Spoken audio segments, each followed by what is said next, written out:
শুভরাত্রি। বাংলাদেশ পুলিশ বাহিনীর নিয়োগ পরীক্ষায় ডিউটি করতে গিয়ে আমার কিছু নিয়োগ প্রত্যাশী নারী ও পুরুষ প্রার্থীদের কিছু ভুল পরিলক্ষিত হয়, তাই আজকের ভিডিও আপনাদের জন্য।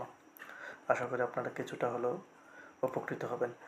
নিয়োগ পরীক্ষার প্রথম দিনে কাগজপত্র যাচাই বাছাই, শারীরিক মাপ পরীক্ষা নিরীক্ষা করা হবে।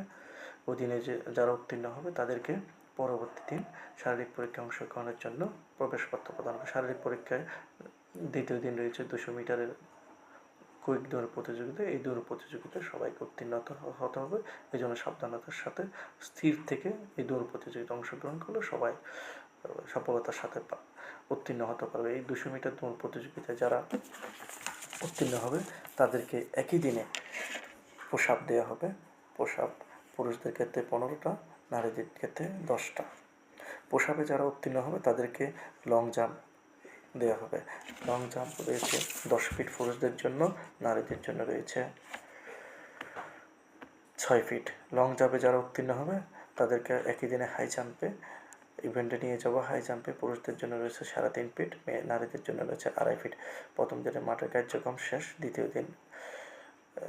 দ্বিতীয় দিনের জন্য প্রস্তুতি নিতে হবে। দ্বিতীয় দিনের জন্য একটা গুরুত্বপূর্ণ ইভেন্ট হলো 1600 মিটার দৌড় প্রতিযোগিতা পুরুষদের জন্য।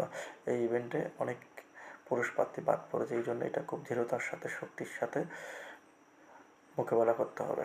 নারীদের জন্য রয়েছে 1000 মিটার, তারাও খুব দৃঢ়তার সাথে মোকাবেলা করলে এটা পারবে। এটাতে যারা উত্তীর্ণ হবে তারা পরবর্তী ইভেন্টে যাবে। পরবর্তী ইভেন্ট হচ্ছে 150 পাউন্ডের একটি টায়ার 30 ফিট নিয়ে যেতে হবে পুরুষদেরকে, আর নারীদের জন্য রয়েছে 110 পাউন্ডের একটি টায়ার 20 ফিট নিয়ে যেতে হবে। এই ইভেন্টে যারা উত্তীর্ণ হবে পরবর্তী রোপ ক্লাইম্বিং রয়েছে, পুরুষ 12 ফিট, নারী 8 ফিট। এই সমস্ত প্রতিযোগিতায় যারা উত্তীর্ণ হবে তাদেরকে লিখিত পরীক্ষার জন্য প্রবেশপত্র দেওয়া হবে।